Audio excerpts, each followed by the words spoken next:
Now that you've found UBN Radio and discovered our quality talk shows, it's time to spread the word to friends, family, and the universe. 24 hours of music and talk. Radio without limits. That's why people keep coming back for more. That's ubnradio.com. Jump off that exhausting hamster wheel and into balanced living with Dr. Marissa. Promise you joy in the mystery. Dr. Marissa, also known as the Asian Oprah. Her mission, to be a beneficial presence on the planet. Her purpose, to be your personal advocate to live, laugh, love, learn. Her life motto, don't die wondering. Take back your life with Dr. Marissa Pay. And welcome. You are tuned into my weekly talk radio show called Take My Advice. I'm not using it. Get balanced with Dr. Marissa every Tuesday at naturally high noon out of the Sunset Gower Studios in Hollywood, California, Universal Broadcasting Network. And then every Thursday on my syndicated CNBC News Radio channel, KCAA AM 1050 and FM 106.5. And this is a show about hope and happiness. So there's no gossip, no scandal, and no K words on this show. No Kardashian talk at all. Instead, I want you to focus on your own reality show, your life, and how you can be happy 88% of the time. So my guests and my topics are all around that. And thank you so much. My YouTube views are almost 50,000 now, thanks to you, my listeners. And I am grateful for that. And yes, I've been bumped up not only once, but twice now into iHeartRadio. So I am so grateful for that. Thank you so much, listeners. Could not have done it without you. This is just my 4th year on the air. And another peace in, peace out shout out to none other than Oprah. I got to meet her on Sunday. She came to Agape, where I get my positive roots watered, and founded by my big brother, Dr. Michael Bernard Beckwith. She was there with Stedman, and the highlights were she whipped out her phone when the choir swooped, and she took a picture of us, and then the affirmations that she did that Reverend Michael's known for, and she looked at Stedman and affirmed the beauty and the wonder that they both were, and it was so cute. And then the highlight was I actually got to meet her. She complimented my pants, and then Michael pointed over and said, "That's the one they call the Asian Oprah," and she smiled, thank goodness, before she got into her car. So peace in, peace out. Thank you so much for being a wonderful, fabulous, powerful role model for me, and to shining the light and helping me be the best that I can be. And it's such a compliment to have that honorable moniker. And for those of you who don't know, the reason why they do call me the Asian Oprah is many past Oprah guests on this show, as well as winning a lot of business awards. And what you may not know is they actually introduced me the first time at an event that I was speaking at as the Asian Oprah, and I was like frozen because it was such a compliment, but I felt like the shoes were almost too big for me to step into. So for a year, I did not refer to that. And then I was told by a very good mentor and a friend that, that was a gift that I needed to step into. And so for the last few years, I have been using that honorable moniker. So thank you. It was just a gift. I'm still flying high from meeting someone who has impacted so many in such a positive way. And I actually attribute Oprah with being one of the first to introduce spirituality and turning within and not looking for happiness outside of themselves. And our society is slowly turning like a giant boat into that direction. But I'm so grateful, so grateful. So peace in, peace out to you, Oprah. And can't wait to have you on the show. Dream big or go home, right? But today I am very, very grateful to have a guest who's been on Regis and been on Steve Harvey. And I saw a picture of him with Dr. Oz, because he is the memory king. And Farrow, he's got a sign with a Farrow so you can remember him, but he actually holds 2 Guinness World Book of world records. Say that 5 times. At least I remembered how to say it. No, I didn't remember how to say it. But he is in the records for memorizing, I think, let me see, I wrote this down, over, where is it? Here we go. 2,704 cards in a single sighting. And that was the first record. The second one, he memorized 54 decks of cards. And it's just amazing what this man can do. But what is even more amazing is that he almost didn't live when he was born, and then he was diagnosed with both dyslexia and ADHD. And so for someone to go from that to this, I just had to have him on when he was offered up by his PR guys on my LinkedIn. And even more amazing, we found out in talking to him that he was born in the same hospital as I was in Ontario, Kitchener-Waterloo, and he went to a rival high school. So that did it. I had to have him on the show. Please welcome, without further ado, Dave Farrow.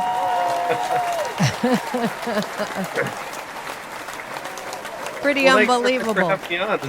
This is wonderful. I didn't realize we were rival high schools. So well, yeah, Blueville versus I'm sorry, Blueville was the best, but okay, whatever. and he's also, I forgot to say, he's been on the Today Show as well as Discovery Channel, and he uses the Farrow Memory Method, which is what we're here to talk about, because what I didn't realize is this was a personal show. My daughter, when she found out that you were coming on, she was so thrilled because she thinks I'm getting early onset Alzheimer's. And she keeps wanting me to smell strawberries because I forget things. And I guess that's one of the symptoms. But before we go there, let's start, because it's so fascinating that someone who had such a what we would call disadvantaged start could bring himself to the point of where you are now. So take me back. So when you were young, you were diagnosed at what age, and what was that like? Oh, absolutely. Well, it was really shown in Malcolm Gladwell's book recently, Goliath, that a lot of the things that we think are disadvantages can turn into advantages. It just depends on how we see them. I think that's one of the biggest themes of your entire show. Yes. So yeah, going back, I was 14 years old. I was diagnosed with ADHD and dyslexia, and I was at the bottom of all the classes. And more than that, it affected, self-esteem and feeling of self-worth and all that. The belief that there's something wrong with your brain. I mean, I can't tell you how tough it is to motivate yourself when you're dealing with that. Right. I would also add that before my diagnoses, I actually had a lot of health problems. So I was in and out of hospitals. I was hospitalized for the first 2 years of my life. I actually had 2 near-death experiences as a baby. I had health problems like dizzy spells and things like that, right up into my teenage years, and some chronic pain. And a lot of this caused me to lose a lot of school. A lot of this caused me to just have difficulty academically, because, as you know, if you have one period of time where you miss out on, it can really mushroom and affect everything. Sure. So what kept you from taking all of that and saying, there's really no sense in trying because I'm never going to catch up. I'm never going to be as good or as smart as any one of my peers. So what kept you from sort of institutionalizing that fall behind? What kept you? Well, this is what I tell to people today, and I'm asked to speak a lot at colleges and high schools and conferences on this, especially to kids with dyslexia or ADD or LD, as it's referred to, learning disabilities, just kind of the catch-all term. I tell them that no one would blame you if you gave up. Nobody would, no one's rude enough to say, how dare you give up? No one would blame you for, not trying or just, falling back on these diagnoses. But if you follow yourself year after year, giving up is just not going to give you the life you want. And although no one would blame you, no one would get mad at you, you would be miserable. Right. So, and that's really the way I saw it, is that I had a choice to believe this or not. Mm-hmm. And what I ended up believing, and I'm a big believer in faith as a utility.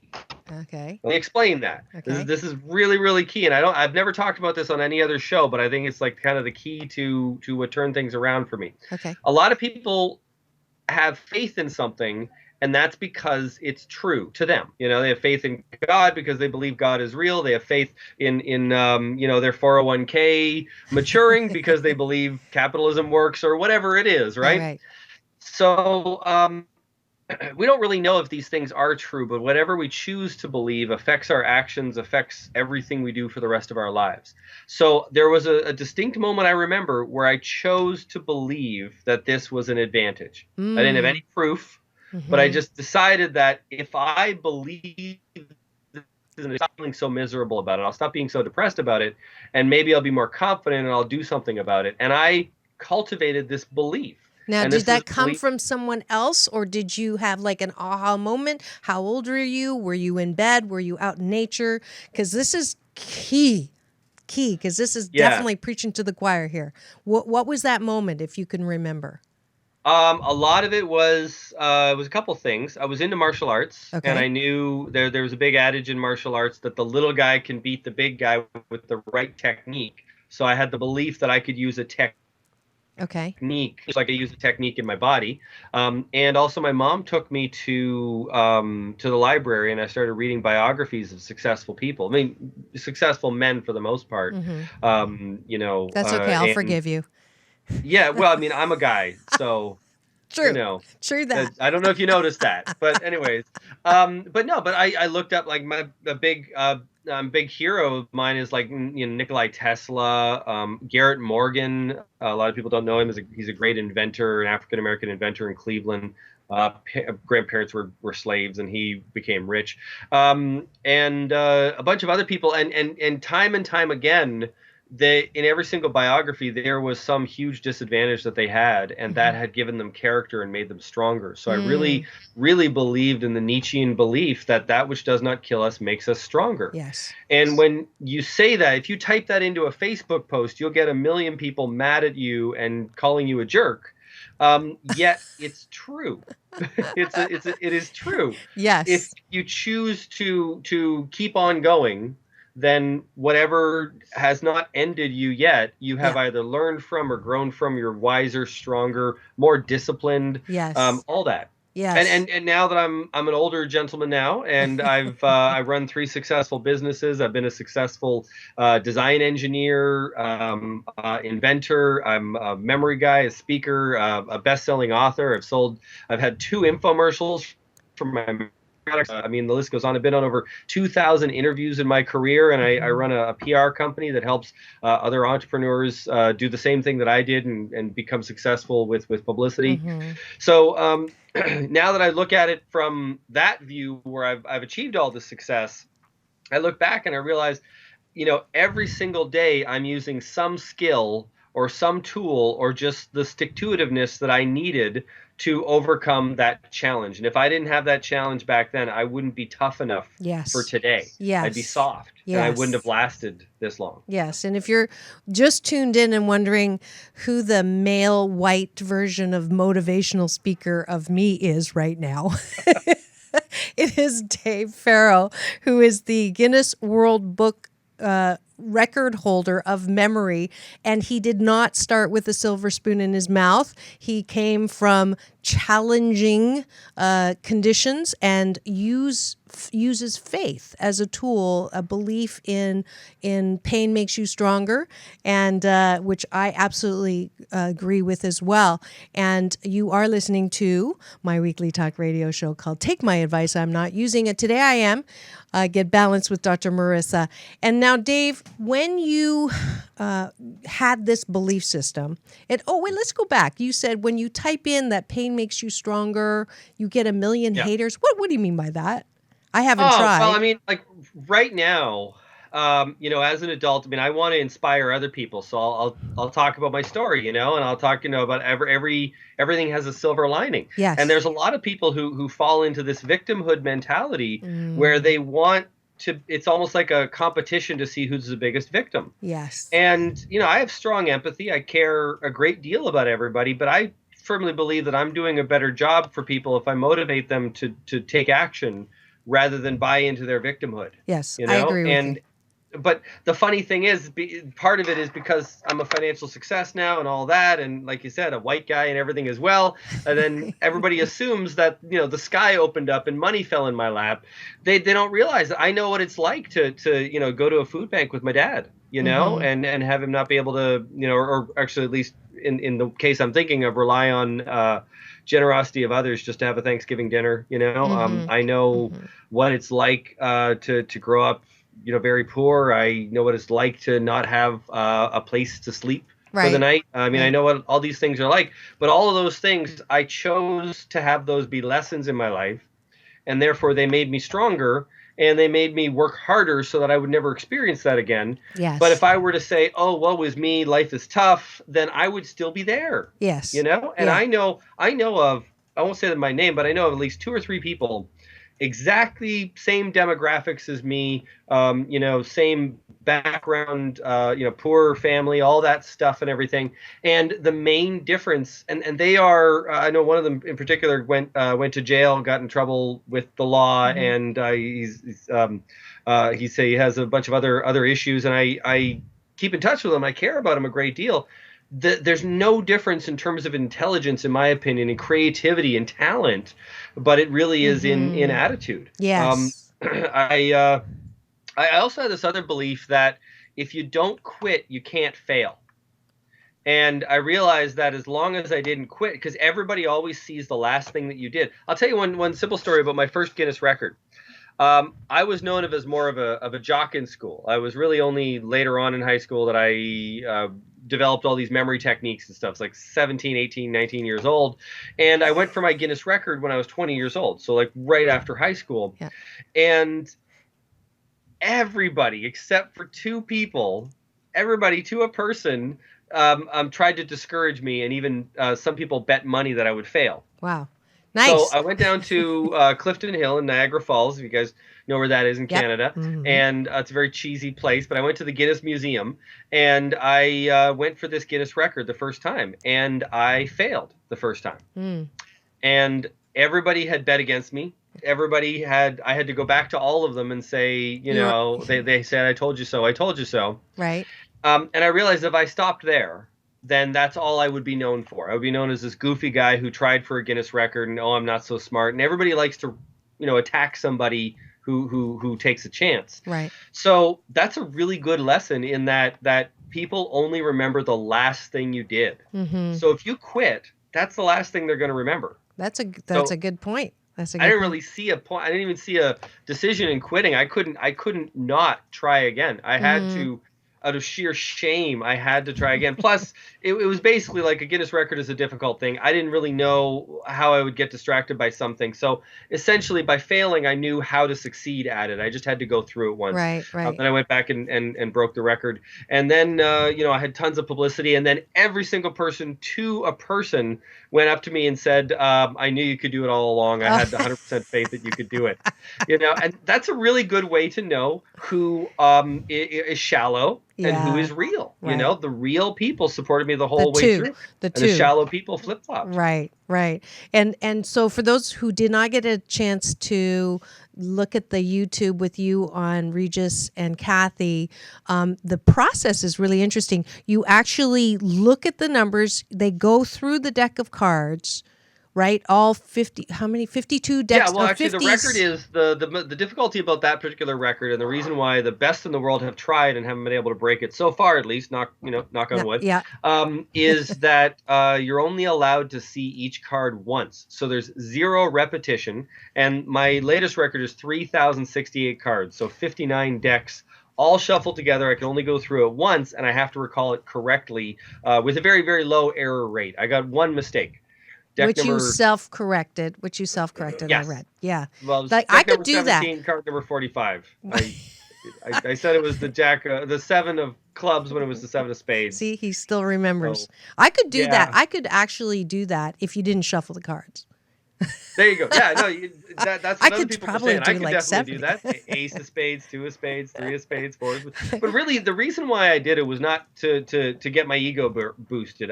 There's actually other Guinness records I could have gone for, but I decided to put my passion into teaching. because and that's another important lesson. If anybody wants to achieve something great, you haven't achieved anything if you've just stroked your own ego. The only time you really achieve something is if you create something of value for other people. That's my opinion. So if you write a book and that enriches other people's lives, then you've achieved something. Right. You've That's achieved success. something greater than I think my Guinness record is. I really, really love the creators in this world. So I put my whole heart and passion into starting a business, into developing great products. I have some memory products. The CD said it's the best-selling memory improvement program of its kind. There you go. Yeah, and had a couple infomercials on that. That's a kind of an older packaging. I have newer packaging now. There we go. The Farrow Always Method. There we go. something new. Always something. Thanks, Jarvis. Is it your sound engineer for the day who is flashing up and promoting you as we speak. There you go. I like it. I like it. I'll write you the check later. He'll count on that. Yeah. So, but I put my heart and soul into these things, and that's why I called you the white. You know, it's not because you're white and male. It's because that's what my job is with this show is try to motivate, and that's why. So it wasn't about you having a privileged background. It was about you being So Anyway, so let's go to memory. Let's go to memory. It's weird being the motivator, though, isn't it? I mean, it's like when you try to motivate, so many people they almost take offense by it. You know, they're like, "How dare you? You don't know my life and everything." And it's so tough to get through to some people that life really is that easy. You commit to something, you don't quit, you have a vision, and you fall down and get back up over and over and over again, and then you succeed. That's pretty much it. For me, I just know that I'm the farmer. I just plant the seeds, and whether it's fertile ground or not is none of my business. And you know, when people marinate in pain, if they're vested in marinating in their pain, then you know they're going to do it until it doesn't work for them. And when it doesn't work for them, that's where they know where to go, to you or to me, depending if they're in the States or in Canada. So let's talk about memory. So you're saying that with your method, it doesn't matter if you are, like my dad had a photographic memory. Now, I think I have a photographic memory. I just can't remember where I put the memory stick most of the time. That was a joke. That was a Stephen Wright. He used to say film, actually, but that's outdated. But is it possible that some people's memory is impacted by, you know, too much on their plate or age? Like, does age? Are you suggesting that we can have a prime memory even into our 80s and 90s? Because it is a BS, a belief system that says when you get older, you get CRS, right? Can't remember shiitake. That's a syndrome that you get when you get older. So you're saying that that's not true? Yeah, no, absolutely. In fact, I would go one further. The only biological thing we know for sure about memory and age is that it gets slower, not worse. So what I mean by that is if I can do a feat of memorizing something, then as people get older, it might take them a little longer to memorize the same amount of information. This is just in dealing with memory competitions. However, you know, there is something to be said for wisdom and age, you know, and having a body of knowledge and being able to better grasp and comprehend and make connections. Okay. So there's a lot of great things cognitively that you gain with age. You know, really, the latest studies are really showing that, you know, there was a huge scourge of Alzheimer's way above the statistical norm worldwide that hit North America. Right. So worldwide, older people are seen as wiser, brighter, smarter.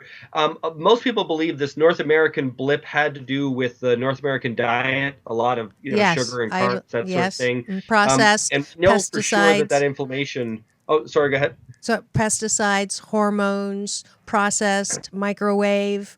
That's what I believe. I've been on a vegan diet for 45 days. So yeah. 54. Well, no, and that's valid as long as your vegan diet doesn't have a ton of wheat in it and a ton of sugar and, you know, throwing out weed your or wheat? Wheat. Oh, okay. weed, that's a separate show. Yeah, and that's another something thing. else Is it separate. true that weed makes you stupid? That's another show. Anyways, let's go Well, back to. well, the science on that is pretty clear. I'm a walking encyclopedia here. The science on that is pretty clear. Occasional use actually doesn't harm you. It's chronic use, use that makes the biggest impact. But occasional use has been shown in some studies. They have to be duplicated, so it's still very controversial. Right. But it has shown in some studies to be preventative for Alzheimer's, mainly because of the stress relieving capabilities. Interesting. Yeah, we'll have to talk about that later. But we don't have a lot of time, and so the one thing I'm going to do is put myself and lay down and go, okay, I'm your patient right now. All right. My daughter says I have the following symptoms. She forgets what she's talking about mid-sentence sometimes. Okay. We need to get 5-minute pause, fruit from the store. Thanks, Sarah. 2, cannot remember names of my friends, and this is worrying because I don't have many friends. And 3, and 3, I tell her my plans a day in advance, and like my friends, I don't have many, and she forgets it the next day. So is that a symptom of me having too much on my that's my defense, is that I have too much stuff going on with the show, consulting, talking, speaking, singing, I have like a very full plate, and so yes. So here's my prescription for you, if you will. Thank you. Number 1, you have to abandon the idea that multitasking exists. Okay? Oh, really? Your brain. Now, hang on. There is a solution though that works better than multitasking. Okay. But if we think of our brain doing more than one thing at a time, it just doesn't happen. It's not a cognitive function. Your brain does not do more than one thing at a time. Yeah, I've heard that. It does one thing at a time, Serial. and it switches back and forth. Mm-hmm. So the question is, you control when you switch. Okay. If you don't control when you switch, then you're easily distracted, and you're actually training your brain to distract you constantly. So if you're constantly trying to multitask, this happens to a lot of broadcasters actually, because you're all in that 5-minute cycle. You got to go to commercial, you got to come back. That's sort of the thing. You're constantly training your brain to think in just these small chunks of time that distract you, and then you're easily distracted. You can't focus on anything at any given time. The general rule here is that you want to do on a regular basis whatever you want your brain to be good at. Okay. So if you want to feel sharp and alert, then you have to actually practice being aware, being cognitively aware of what's going on at any given time. Try not to balance 1,000,001 things. So lists are really good. Lists are really great. If you talk to a doctor or a pilot or somebody who has 1,000,001 things they have to do, there is already systems in place for fields of work that require a large number of tasks, and it's simply a task list. Get all your tasks down on paper. That way you can get it out of your head and you can free your mind and focus 100% on one at a time. You can do it for a minute at a time. You can do it for a short period of time, but it has to be 100% focus, because you're training your brain to be forgetful right now. You're trying to think of 2 or 3 things at a time, and I guarantee you, somebody says their name, you'll forget it. Okay, because I use that as an excuse. I'm really horrible with names. I've said that all my life, and I used to be able to say I'm good with recognition. Talk but about a limiting belief, haven't. Miss Motivator there. That's why the show's called Take My Advice. I'm not using it, sir. Okay. So you believe you're bad with names, therefore you act like you're bad with names, and you're bad with names then. I'm not going to say that anymore. But I think but here's the yes, but I used to do lists. Like I would know in 6 months what I was doing that day, that hour. And then I realized that was limiting my ability to be mindful in the moment, in the present moment. I was being a human doing instead of a human being. And so I stopped with the lists. So I guess it's balance. Well, really, though, it depends on what you're using. A list is just writing things down. But if you're using it to be a super overachiever, then yeah, you still have stuff in your head and you're not being mindful. If you're putting it down on there to organize it so that you can clear your head and play with your kid for a little while, and then you get back to your list, then you're going to have a much more fulfilling time and a much more fulfilling life. I'll add one thing to the list tool that I have, and this one I use for executives as well as college students, anybody who's dealing with a lot of material they have to memorize and learn, and I use it every day, is what I call focus bursts. This is a technique I developed to overcome ADD. I have ADD. It's a biological thing. I didn't miraculously lose it. But what I'll do is I'll make a big list of things. I've got a bunch here. There's another. I don't hold that too long, but I've got like a bunch of lists here. So each one is about 5 minutes worth of work if I really push myself. Okay. So I will go crazy on one thing at a time, blinders on, focusing, whether it's editing, processing, writing. But you're like with the list. You are one with the list when you are with the list. But then when that 5 minutes is up, I actually take a break. I actually use an egg timer right here. I put on 5 to 7 minutes, do my work 100% intense. Then I take a break and clear my head, and then I'm fresh and I can try again. Interesting. And this is a great time to take a break. It's not going to be 5 to 7 minutes. It's 2 minutes to thank the sponsors that make this show possible for today. So we'll be back in 2 and 2. Peace in and peace out. Want delicious Vietnamese Asian fusion cuisine that is so good for your health you won't believe your taste buds? Olac is a 100% plant-based vegan restaurant founded by Mai on living foods and a love for animals that won't make you sacrifice taste for health. 2 locations to delight you, downtown LA and Fountain Valley. So go to www.olac.com, AULAC, to book your reservation today. Saving the planet has never tasted so good. Does it hurt to move? Do you have I'm getting old back pain, joint discomfort? Then let Lori Soki, a certified Pilates trainer posture specialist, help. Her new book, Be Healthy on Purpose, and 4 DVDs will get you back on your feet and off your back. Go to www.healthyposturenow.com today and let Lori help you get your groove back. That's www.healthyposturenow.com. And we are back. You are tuned in to Take My Advice. I'm not using it. Get balanced with Dr. Marissa. And if you do have any posture problems, Lori Soki can definitely help you.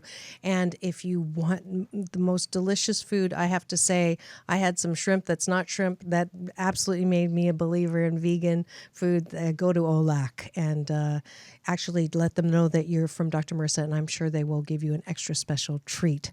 So today we have someone who I am trying to remember his name. No, I'm kidding. His name is Dave Farrow, and he's actually from my hometown, but that's not why he's on. He's on because he's been on with Regis and Kelly and Steve Harvey and the Today Show, and so I wanted him on Asian Oprah to help my listeners improve their memory with some tips. So let's jump into that. What are some tips for the average person, besides the one you just gave me, your new patient, on making lists and focusing and giving breaks, on how to improve their memory, like remembering passcodes, remembering where they put their keys? Do you want to do that demonstration we talked about? Oh, yes. We're going to do a live demonstration. Right. Okay, so right now in your brain, you have a very powerful memory. In fact, you've used it before. This memory will allow you to memorize information with 0 repetition. Now, right now, you think that's impossible. You think you hear someone's name, you hear, oh, my name's Dave, you got to go Dave, and save it over and over and over. But what if there was a little trick I could show you that tricks your brain into paying so much attention it goes past your short-term memory and puts it into your long-term memory? Sounds good to me. Would that be impressive? Yes. All right, so let's do this little demonstration here. I'm going to show you in just a few minutes how to score a genius level on standard memory tests. But you have to know what this trick is, okay? I call it the tiger in the jungle, just kind of to give it a metaphor here. But imagine you're walking through the jungle, and you see a tree and a rock and a tree and a rock and a stream and a rock and a tiger and a tree and a rock. What are you going to pay the most attention to? Of course, you're going to pay attention to the tiger, right? You're not even going to notice anything else. That's because your brain has a survival mechanism that is very intelligent. It wants to live. So we are descended from the people who, noticed there was a tiger and started running faster. And we weren't descended from the people who were eaten by the tigers. So as a result, our brains are very, very well attuned for any time we see something in our environment that is strange or weird or really wakes up our brain, essentially, it has a shortcut. It goes right into your long-term memory without any repetition. Okay. I know how to activate this trick in my brain whenever I want for any information I want. That's what having a trained memory allows you to do. That's what I teach in my program. I'm going to show you a little hint of that right now. Okay. My last name is Farrow, Farrow. You'll probably forget that in 2 seconds. But if you notice my logo behind me here, the company, Farrow. Yep. And then the Egyptian pharaoh hat here. Obviously, I'm not Egyptian, but I made an image so that it would stick in people's minds. This is no different from like the Geico gecko or the Aflac duck or a YouTube video you see that really wakes your brain up. Anything that is strange that just throws you a curveball, your brain wakes up. So there is a standard test for memory called the random sequence test. Neurologists do it all the time. I have a list that was given to me a long time ago by a neurologist friend of mine.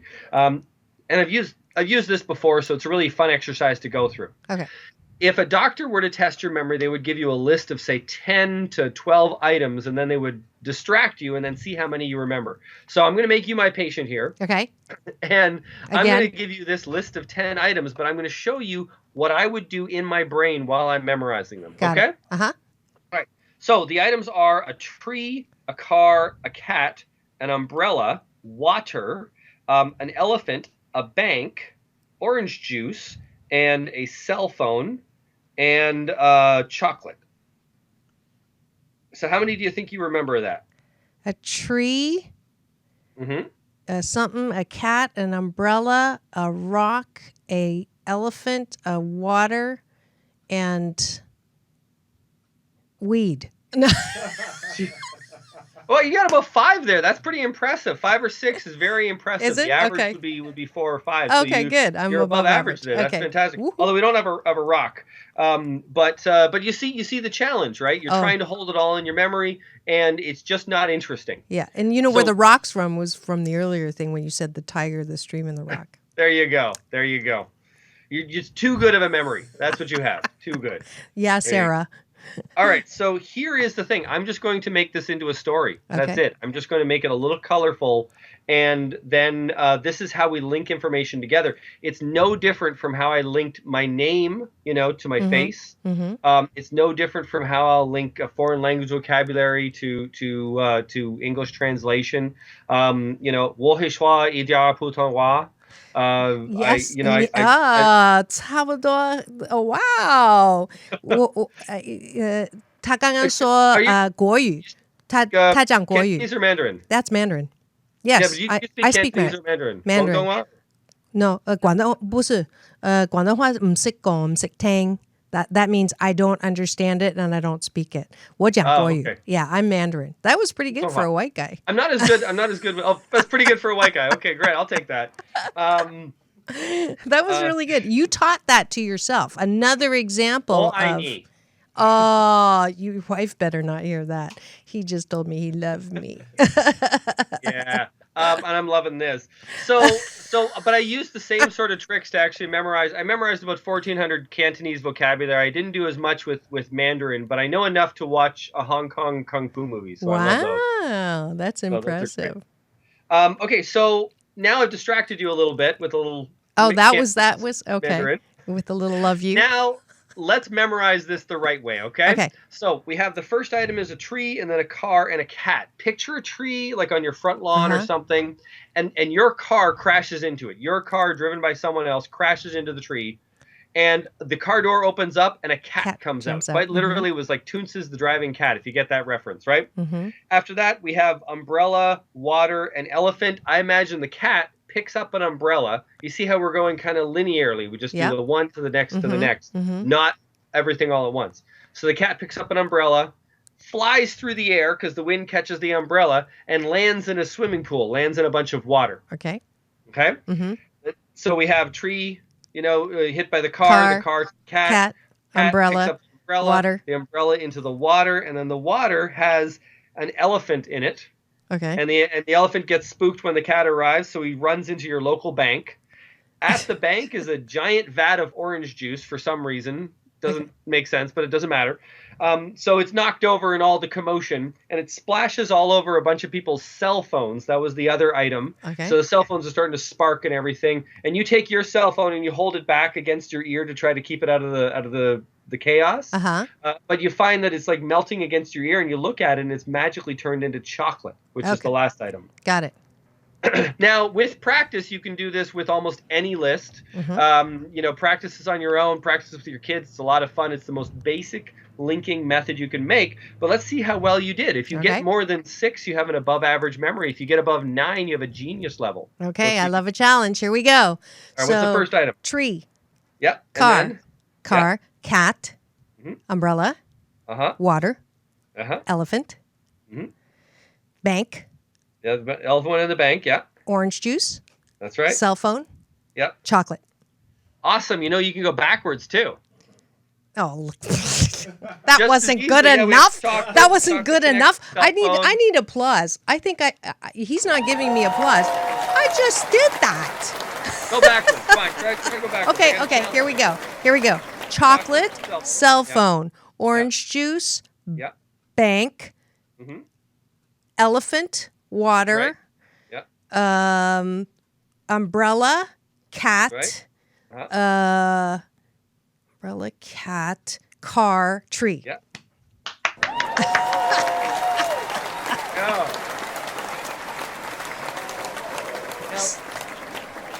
The neat thing about that is your long-term memory.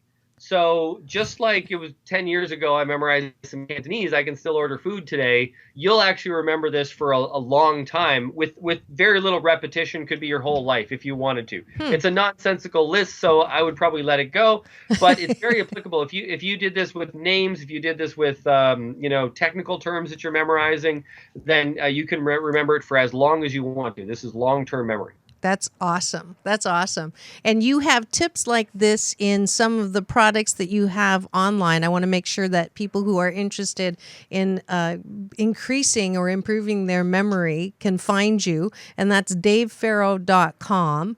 And you're very lucky. Dave has generously offered for my Asian Oprah giveaway a free copy of the Farrow Method 4 CD set. And so if the first one who goes to my website, see if you can remember it, it is Dr. Marissa, my name, .website. And see if you remember that. I actually have 4 or 5 websites now. And so if you remember Dr. Marissa .website and go there and put down, I remember, on the subject line, then I will get you in contact with Dave for that free 4 CD set. And he's also generously offered, if I have any listeners who have been listening to me encouraging them, if they hate their job, to not quit, but begin exploring things that they love to do, and you've now caught the entrepreneur creativity inspiration bug, he has a special program with another one of his companies that is specifically for coaching entrepreneurs. So he is, tell us about that gift. It is? Yeah, well, basically, it's just my desire to give back. I offer a free 30-minute consultation on PR. So if you have a book or an idea or an invention or something and you want to get a professional opinion on whether or not publicity is the right track, what sort of hooks you would use. We do publicity and social media here at Farrow PR. So you can contact me at farrowpr.com. It's just FARROW, the letter PR.com, or contact me at davefarrow.com, and you can take advantage of some of our products. But I wanted to offer that to your listeners because we talked about being positive, and it would be really hypocritical of me to tell everybody to be positive and not give you some tools. So those of you who are listening right now, you have a choice right now. You're given an opportunity. If you move on and don't take advantage of that opportunity, don't blame anybody else. But if you pick up the phone and do a consultation with me, I'm more than happy to kind of give back and help people. And maybe there's business in that for you. Then that's how you get ahead in life, is just to take action. That's great. That is out of the not my mouth, but it sounds very familiar. And thank you so much, Dave Farrow, for coming on the air with me and motivating and inspiring and showing how someone who grew up with a diagnosis of ADD and dyslexia, had health issues, does not use that as a way to excuse themselves from the joy of life. And instead, he has taken all of the pain and alchemized them into opportunity with a choice to do something different. And that choice is available to all of you. Thank you so much, Dave, for coming on and inspiring us. Say hello to Canada for me, and peace and blessings to you. Peace and blessings to you too. Thanks for having me on the show. Fabulous. Dave Farrow. See, good things come out of Canada, huh? Kitchener-Waterloo.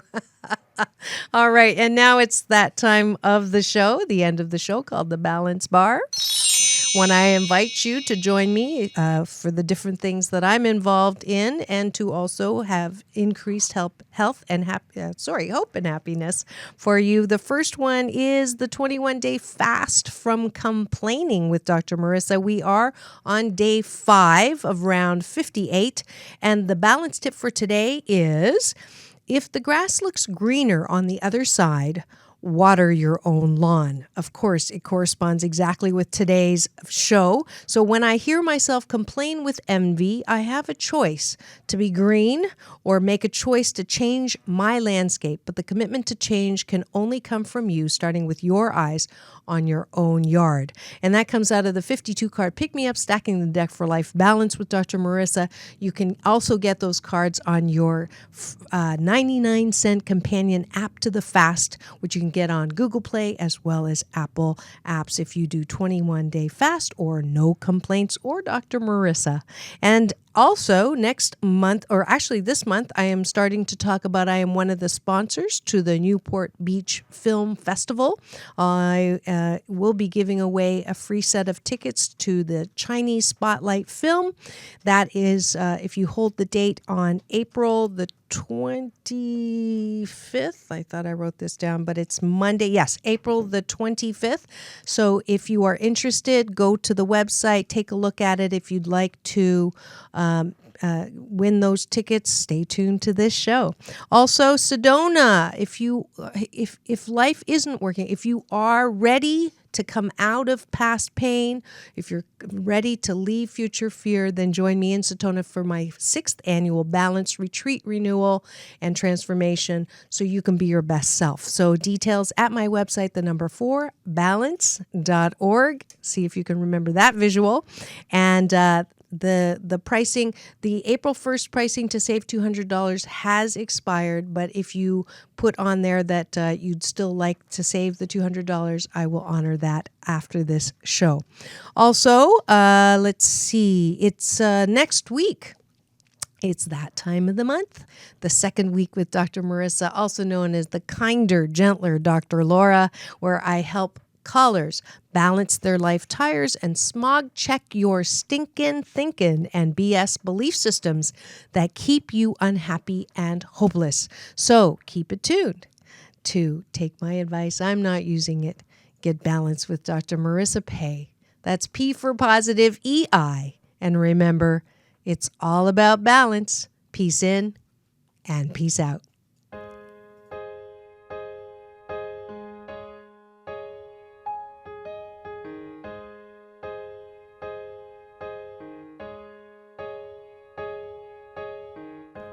Take away the part of me that wants to stay.